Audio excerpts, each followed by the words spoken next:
Hello everyone, मैं Shubham Chaturvedi concept competitive classes Madan Mahal Jabalpur से आप सभी के लिए जीएस एमसीक्यू का 8th पार्ट लेकर आया हूं। और इस वीडियो में हम जीएस के बहुत बढ़िया बढ़िया क्वेश्चंस को देखेंगे, साथ ही साथ में उनके डिस्क्रिप्शन को भी बहुत बढ़िया तरीके से समझेंगे, ताकि हमारे एक क्वेश्चन से उसी से रिलेटेड बाकी सभी क्वेश्चंस का डेटा भी अच्छे से क्लियर हो जाए। तो आई होप आपको ये वीडियो काफ़ी पसंद आएगा। वीडियो स्टार्ट करने से पहले आप सभी से कहना चाहता हूं कि यदि आपने अब तक हमारे चैनल को सब्सक्राइब नहीं किया है तो चैनल को सब्सक्राइब कर लें और बेल आइकन दबा लें, ताकि हमारे आने वाले सभी वीडियोस का नोटिफिकेशन आपको आसानी से मिल सके। तो चलिए स्टार्ट करते हैं और देखते हैं कि पहला क्वेश्चन हमारा क्या है। तो हमारा पहला क्वेश्चन है कि प्लूटो के चांद का नाम क्या है। ऑप्शन है आपके चेरॉन, गनीमेड, लूना और ट्राइटन। तो यदि हम बात करते हैं प्लूटो की, तो प्लूटो यानी कि यम सौर मंडल का बौना ग्रह है। सभी को पता है कि प्लूटो क्या है, सौर मंडल का क्या है भाई, बौना ग्रह है। तो ये चीज़ आप याद रखिएगा। इसके टोटल 5 उपग्रह यानी कि चंद्रमा है। तो ये चीज़ आप याद रखिएगा कि प्लूटो के टोटल कितने उपग्रह हैं, 5, और इनके क्या क्या नाम है। तो इसका जो पहला उपग्रह है इसका नाम क्या है भाई, चेरॉन, याद रखिएगा। दूसरा उपग्रह जो है इसका नाम क्या है भाई, स्टिक्स, तो ये चीज़ आप याद रखिएगा। तीसरा उपग्रह जो है इसका नाम क्या है भाई, निवस, तो ये चीज़ याद रखिएगा। चौथा उपग्रह जो है इसका नाम क्या है भाई, कर्बेरोस, तो ये चीज़ आप याद रखिएगा कि चौथा उपग्रह क्या है, कर्बेरोस है। और फिफ्थ जो उपग्रह है इसका नाम क्या है भाई, हाइड्रा है। तो ये चीज़ आप याद रखिएगा कि प्लूटो यानी कि बौना ग्रह, इसके टोटल कितने उपग्रह हैं भाई, 5, चेरॉन, स्टिक्स, निवस, कर्बेरोस और क्या है भाई, हाइड्रा। और वहीं यदि हम बात करते हैं तो प्लूटो की खोज, तो सभी को पता है भाई प्लूटो की खोज किसने की थी, क्लॉड टाम्बो ने की थी। तो ये चीज़ आप याद रखिएगा कि प्लूटो की खोज किसने की थी, क्लॉड टाम्बो ने की थी। और कब की थी, 1930 में। तो हमारे इस क्वेश्चन का आंसर हो जाएगा कि प्लूटो के चांद का नाम क्या है, चेरॉन। तो ये हो जाएगा हमारे इस क्वेश्चन का आंसर। तो आई होप आपको ये अच्छे से क्लियर हो गया होगा। अब आ जाते हैं क्वेश्चन नंबर 2 पर। तो क्वेश्चन नंबर 2 है हमारा कि ट्विटर किसने संस्थापित किया था। आपके ऑप्शन है मार्क जुकरबर्ग, ऑप्शन है दूसरा टिम कुक, ऑप्शन सी है नोह अर्क और ऑप्शन डी है इवान विलियम्स। तो यहाँ पर यदि हम बात करते हैं ट्विटर की, तो सभी को पता होगा भाई कि ट्विटर की स्थापना कब हुई थी, 21 मार्च 2006 में। तो ये चीज़ आप याद रखिएगा कि ट्विटर की स्थापना 21 मार्च 2006 के दिन इवान विलियम्स ने की थी। ट्विटर की स्थापना 21 मार्च 2006 के दिन किसने की थी, इवान विलियम्स ने। वहीं यदि हम बात करते हैं तो ट्विटर के सह संस्थापक कौन है भाई, जैक डॉर्से। तो ये चीज़ आप याद रखिएगा कि ट्विटर के सह संस्थापक कौन है, जैक डॉर्से। तो ट्विटर के सह संस्थापक जैक डॉर्से ने अपने पहले tweet it's just setting up my Twitter से इसकी शुरुआत की थी। तो ये चीज़ भी आप याद रखिएगा कि ट्विटर में इन्होंने पहला ट्वीट किया था। ट्विटर खबरों, अभिव्यक्ति और सूचनाओं का सबसे बढ़िया जरिया है। तो ये चीज़ भी आपको पता ही होगी। तो याद रखिएगा कि ट्विटर की स्थापना कब हुई थी भाई, 21 मार्च 2006, और इसके संस्थापक कौन है, इवान विलियम्स, और सह संस्थापक कौन है भाई, जैक डॉर्से। तो आई होप आपको ट्विटर के सभी फैक्ट अच्छे से ये याद हो गए होंगे। अब आ जाते हैं क्वेश्चन नंबर 3 पर। तो क्वेश्चन नंबर 3 है चित्तौड़गढ़ किस वंश की राजधानी थी। ऑप्शन है आपके चौहान, सिसोदिया, हाडा और राठौड़। तो याद रखिएगा कि जो चित्तौड़गढ़ है ये सिसोदिया वंश की राजधानी थी। चित्तौड़गढ़ सिसोदिया वंश की राजधानी थी। और वहीं यदि हम बात करते हैं तो जो चित्तौड़गढ़ थी ये कौन से राज्य की राजधानी थी भाई, याद रखिएगा चित्तौड़गढ़ मेवाड़ राज्य की राजधानी थी। इस राज्य के शासक चित्तौड़ वंश के थे। तो ये चीज़ भी आप याद रखिएगा, इस राज्य के जो शासक थे वो चित्तौड़ वंश के थे, सिसोदिया वंश के थे। और विजय स्तंभ की स्थापना चित्तौड़ वंश के राजा राणा कुंभा ने की थी। तो ये चीज़ आप याद रखिएगा कि विजय स्तंभ की स्थापना चित्तौड़ वंश के राजा किसने की थी भाई, राणा कुंभा ने की थी। तो ये चीज़ आप अच्छे से याद रखिएगा। तो आई होप आपको इसके सभी फैक्ट अच्छे से क्लियर हो गए होंगे कि चित्तौड़गढ़ किस वंश की राजधानी थी भाई, सिसोदिया, और ये मेवाड़ राज्य की राजधानी थी। और विजय स्तंभ की स्थापना किसने की थी, चित्तौड़ वंश के राजा राणा कुंभा ने। तो आई होप आपको ये अच्छे से क्लियर हो गया होगा। अब आ जाते हैं क्वेश्चन नंबर 4 पर। तो क्वेश्चन नंबर 4 है आपका, निम्नलिखित में से विटामिन ए का अच्छा स्रोत क्या है। ऑप्शन है आपके पत्ता गोभी, गाजर, आलू और स्ट्रॉबेरी। तो याद रखिएगा कि विटामिन ए का सबसे अच्छा स्रोत जो होता है वो क्या होता है, गाजर होता है। और यदि हम बात करें विटामिन ए की, तो विटामिन ए का रासायनिक नाम सभी को पता होगा भाई कि क्या होता है, रेटिनॉल होता है। विटामिन ए का रासायनिक नाम क्या होता है, रेटिनॉल होता है। और इसकी कमी से रतौंधी रोग होता है। तो आई होप आपको ये अच्छे से याद होगा।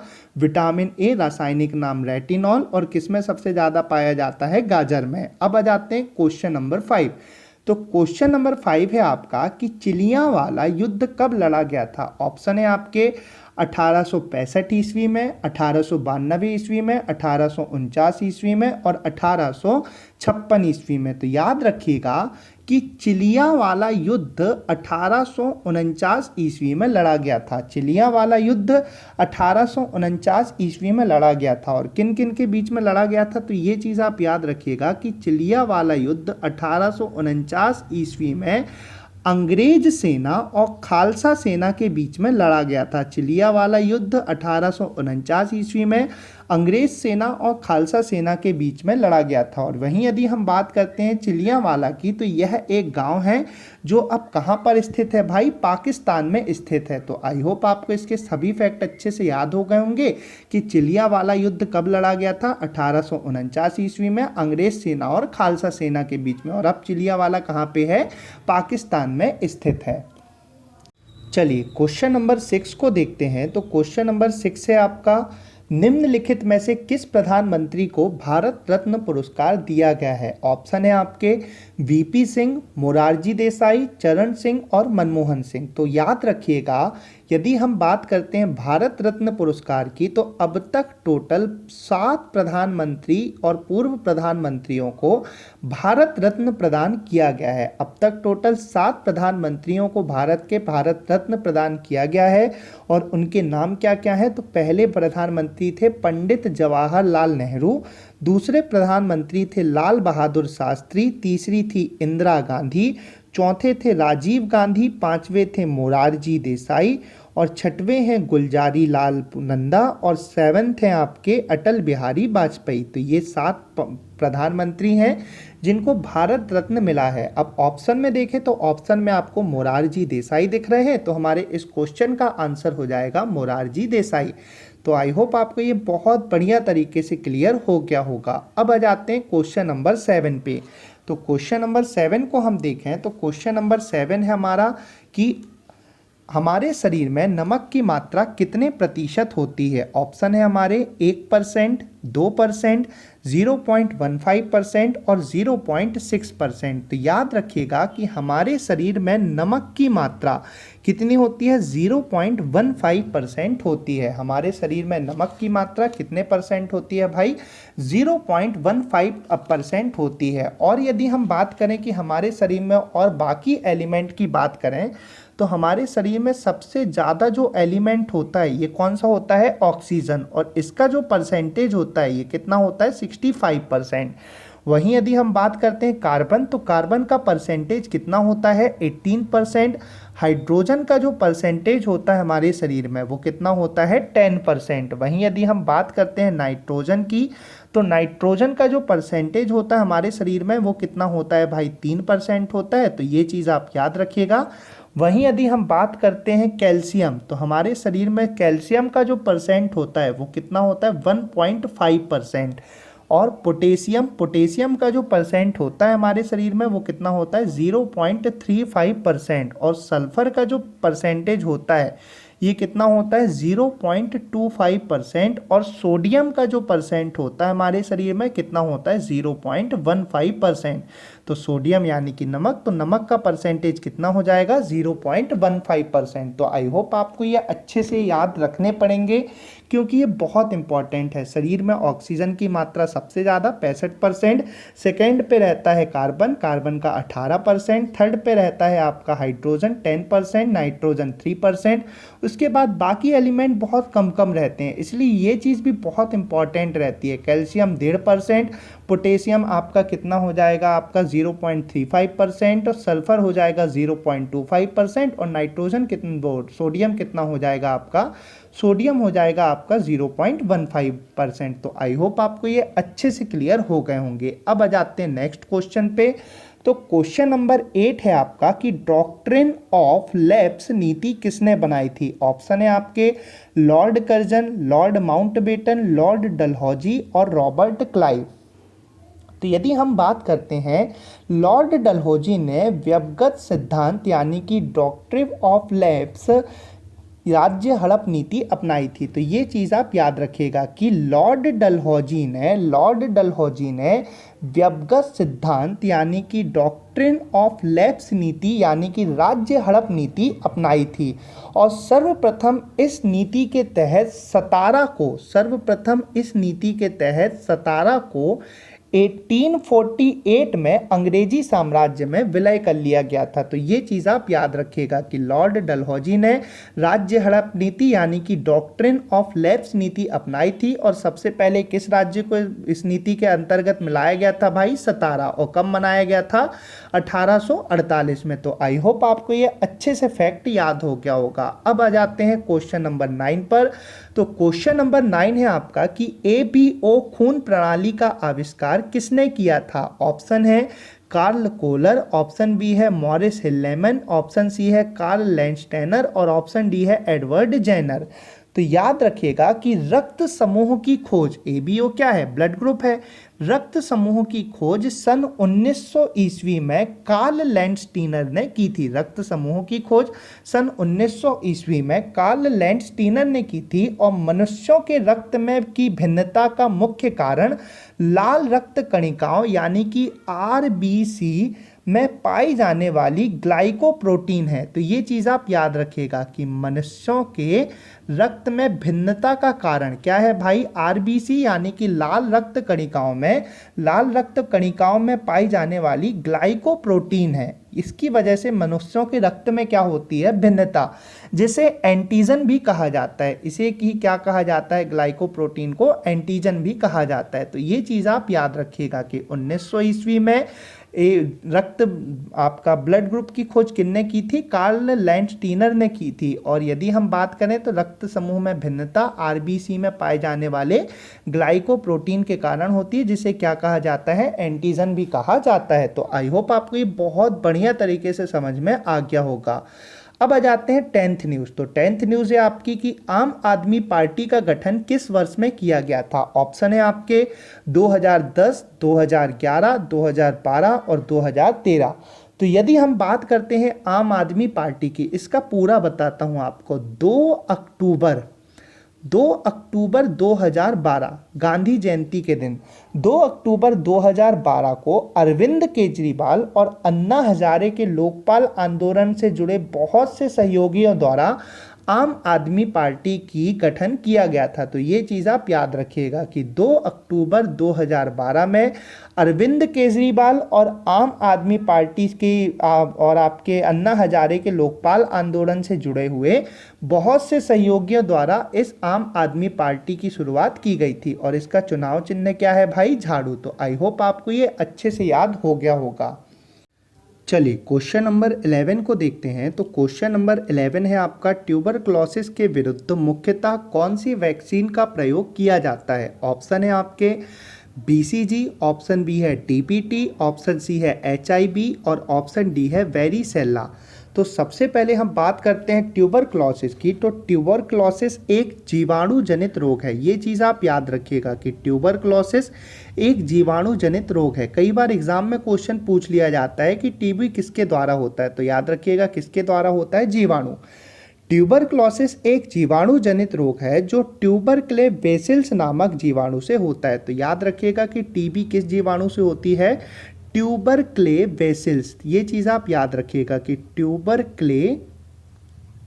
क्ले बेसिल्स नामक जीवाणु से होती है, ट्यूबर क्ले बेसिल्स नामक जीवाणु से होती है। तो ये चीज़ आप याद रखिएगा कि ट्यूबरक्लोसिस एक जीवाणु जनित रोग है जो ट्यूबर क्ले बेसिल्स नामक जीवाणु से होता है। इसकी खोज 1882 में डॉक्टर रॉबर्ट कोच ने की थी। तो ये चीज़ आप याद रखिएगा कि टीबी की खोज किसने की थी भाई? डॉक्टर रॉबर्ट कोच ने। और यदि हम बात करते हैं विश्व टीबी दिवस, तो विश्व टीबी दिवस कब मनाया जाता है भाई? 24 मार्च को मनाया जाता है। वहीं यदि हम बात करते हैं तो ट्यूबरक्लोसिस के विरुद्ध मुख्यतः कौन सी वैक्सीन का प्रयोग किया जाता है? तो ट्यूबरक्लोसिस के विरुद्ध मुख्यतः बीसीजी वैक्सीन, इसका पूरा नाम होता है बैसिलस कॉलमेटर ग्यूरिन वैक्सीन का प्रयोग किया जाता है। बैसिलस कॉलमेटर और क्या हो जाएगा? ग्यूरिन वैक्सीन का उपयोग किया जाता है। तो आई होप आपको ये सभी फैक्ट अच्छे से क्लियर हो गए होंगे। अब आ जाते हैं क्वेश्चन नंबर 12 पर। तो क्वेश्चन नंबर 12 है आपका कि सिंगापुर का पुराना नाम क्या है? ऑप्शन है आपके टेमोसेक, म्यांमार, सिलोन और बोहीमिया। तो याद रखिएगा कि सिंगापुर का पुराना नाम क्या है भाई? टेमोसेक। सिंगापुर का पुराना नाम क्या था? टेमोसेक था। वहीं यदि हम बात करते हैं भारत, तो याद रखिएगा कि भारत का जो पुराना नाम था, भारत का पुराना नाम क्या था भाई? आर्यावर्त था। भारत का पुराना नाम क्या था? आर्यावर्त था। वहीं यदि हम बात करते हैं जापान की, तो जापान का जो पुराना नाम था, इसका नाम क्या था भाई? निप्पन। तो ये चीज़ आप याद रखिएगा कि जापान का पुराना नाम क्या था? निप्पन था। वहीं यदि हम बात करते हैं थाईलैंड, तो थाईलैंड का जो पुराना नाम था, थाईलैंड का जो पुराना नाम था, ये क्या था भाई? सियाम था। थाईलैंड का पुराना नाम क्या था? सियाम था। वहीं यदि हम बात करते हैं आयरलैंड, तो आयरलैंड का जो पुराना नाम था, आयरलैंड का जो पुराना नाम था, ये क्या था भाई? एरे था। ये चीज़ आप याद रखिएगा कि आयरलैंड का पुराना नाम एरे। और मोस्ट इम्पॉर्टेंट, ईरान का पुराना नाम, तो ईरान का पुराना नाम आप याद रखिएगा क्या था? पर्शिया था। ईरान का पुराना नाम क्या था भाई? पर्शिया। तो यहाँ पर हमने क्या क्या सीखा कि सिंगापुर का पुराना नाम क्या था भाई? टेमोसेक, भारत का पुराना नाम आर्यावर्त, जापान का निप्पन, थाईलैंड का सियाम, आयरलैंड का एरे और ईरान का क्या था भाई? पर्शिया था। अब आ जाते हैं नेक्स्ट क्वेश्चन पर। तो निम्नलिखित में से कौन से विकल्प में भारत के उपराष्ट्रपति बनने हेतु अर्हता नहीं है? ऑप्शन है आपके, ऑप्शन ए है भारतीय नागरिक हो, ऑप्शन बी है 35 वर्ष की आयु से अधिक हो, ऑप्शन सी है लोकसभा की सदस्यता का धारक हो और ऑप्शन डी है राज्यसभा की सदस्यता का धारक हो। तो याद रखिएगा कि भारत के उपराष्ट्रपति बनने की योग्यता भारतीय नागरिक होना चाहिए, 35 वर्ष की आयु से अधिक होना चाहिए और राज्यसभा का सदस्य बना होना चाहिए। यानी कि भारत के उपराष्ट्रपति की जो योग्यता है, भारतीय नागरिक, 35 वर्ष से अधिक और राज्यसभा सदस्य। उनने बोला कौन सी योग्यता नहीं है? तो लोकसभा का सदस्य बनना, भारत लोकसभा के सदस्यता की धारक, ये योग्यता नहीं है। तो ये चीज़ आप याद रखिएगा। वहीं यदि हम बात करते हैं भारतीय संविधान के अनुच्छेद 63 के तहत उपराष्ट्रपति का प्रावधान किया गया है। तो ये चीज़ आप याद रखिएगा कि भारतीय संविधान के किस अनुच्छेद के तहत? अनुच्छेद 63। अब आ जाते हैं क्वेश्चन नंबर 14 पर। तो क्वेश्चन नंबर 14 है निम्नलिखित में से विमल शाह द्वारा निर्मित संगमरमर का मंदिर कौन सा है? ऑप्शन है दिलवाड़ा मंदिर, बृहदेश्वर मंदिर, ओमकारेश्वर मंदिर और राणकपुर आदिनाथ मंदिर। तो यदि हम बात करते हैं सोलंकी वंश के शासक भीम प्रथम के सामंत विमल शाह ने माउंट आबू पर्वत पर दिलवाड़ा का जैन मंदिर का निर्माण करवाया था। तो ये चीज़ आप याद रखिएगा कि विमल शाह द्वारा निर्मित संगमरमर का मंदिर कौन सा है भाई? दिलवाड़ा का जैन मंदिर। और इसका निर्माण कहाँ पर करवाया गया था? माउंट आबू पर्वत पर। और यदि हम बात करें विमल शाह, तो ये किसका सामंत था भाई? ये था भीम प्रथम का। सोलंकी वंश के शासक थे भीम प्रथम, उनका ये सामंत था। अब आ जाते हैं क्वेश्चन नंबर 15 पर। तो क्वेश्चन नंबर 15 है आपका, निम्नलिखित भारत में निम्नलिखित में से कौन से राज्य में सर्वाधिक क्षेत्र मैंग्रोव के तहत हैं?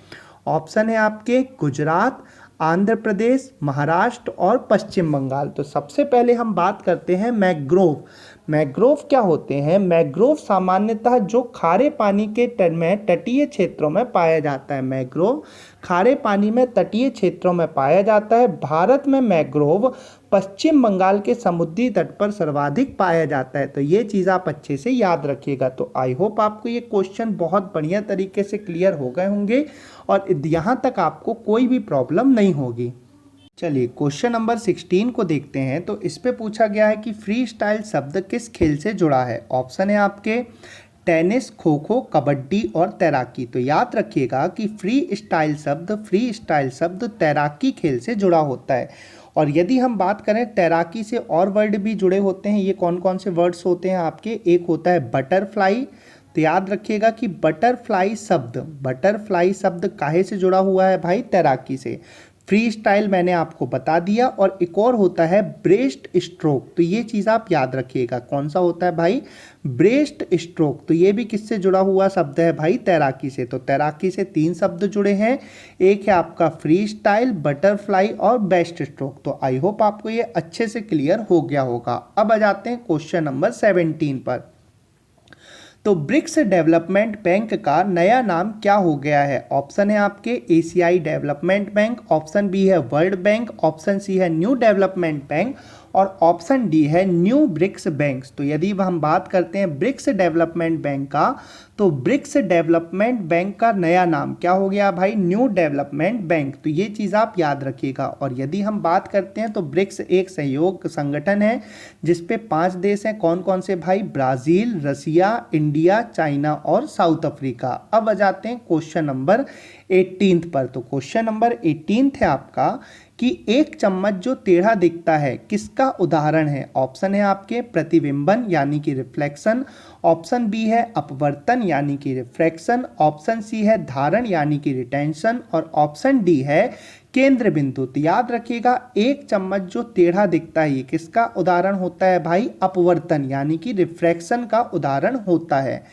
अब आ जाते हैं क्वेश्चन नंबर 19 पर। तो क्वेश्चन नंबर 19 है कि तलवार जैसी चोंच वाली हेमिंग बर्ड के बारे में विशेष क्या है? तो याद रखिएगा कि तलवार जैसी चोंच वाली हेमिंग बर्ड के बारे में विशेष क्या है? ऑप्शन है यह विश्व की सबसे छोटी चिड़िया है, ऑप्शन बी है इसकी चोंच इसके शरीर से लंबी होती है, ऑप्शन सी यह केवल अंटार्कटिका में रहती है और ऑप्शन डी है कि यह उड़ नहीं सकती। तो याद रखिएगा कि हेमिंगबर्ड की जो चोंच होती है वो तलवार जैसी होती है और इसकी जो चोंच होती है हेमिंगबर्ड की ये इसके शरीर से भी लंबी होती है। तो हमारे इस क्वेश्चन का आंसर हो जाएगा ऑप्शन बी। अब आ जाते हैं क्वेश्चन नंबर 20 पर। तो क्वेश्चन नंबर 20 है आपका कि रेडियो सक्रियता का आविष्कार किसने किया था? ऑप्शन है आपके Max Planck, James Clerk Maxwell, option C है हेनरी बैकवेरल और ऑप्शन डी है हेनरिच हर्ट्ज। तो याद रखिएगा कि रेडियो सक्रियता का जो आविष्कार किया था ये किसने किया था भाई? हेनरी बैकवेरल ने किया था। रेडियो सक्रियता का आविष्कार हेनरी बैकवेरल ने किया था। वहीं यदि हम बात करें कि रेडियो सक्रियता आखिर होती क्या है, तो कुछ तत्व ऐसे होते हैं जो स्थायित्व प्राप्त करने के लिए अल्फा, बीटा और गामा किरण का उत्सर्जन करते हैं जिसे रेडियो सक्रियता कहा जाता है। इस घटना की खोज हेनरी बैकवेरल, पी क्यूरी और मैडम क्यूरी ने किया था। इसके लिए इन तीनों को संयुक्त रूप से नोबेल पुरस्कार भी दिया गया था। तो ये चीज़ आप याद रखिएगा कि रेडियो सक्रियता की आविष्कार किसने किया है? Henri Becquerel. और इसकी खोज किन किन ने की है भाई मिलके? हेनरी बैकवेरल, पी क्यूरी और मैडम क्यूरी, और तीनों को इसके लिए क्या मिला था? नोबेल पुरस्कार मिला था। तो आई होप ये सभी के सभी क्वेश्चंस आपको बहुत बढ़िया तरीके से क्लियर हो गए होंगे और आपको इनके सभी फैक्ट भी इम्पॉर्टेंट जितने भी फैक्ट थे सभी फैक्ट भी मैंने आपको अच्छे से बता दिए। तो ये क्वेश्चंस आपके लिए एग्ज़ाम में काफ़ी मददगार रहेंगे, बहुत इम्पॉर्टेंट क्वेश्चन है, तो आप इनको अच्छे से देख लीजिएगा। यदि आपको वीडियो पसंद आया हो तो वीडियो को लाइक ज़रूर करें और अपने फ्रेंड्स तक ज़रूर शेयर करें ताकि वे भी इस लॉकडाउन के समय में अपनी तैयारी को जारी रख सकें। जय हिंद, जय भारत, वंदे मातरम।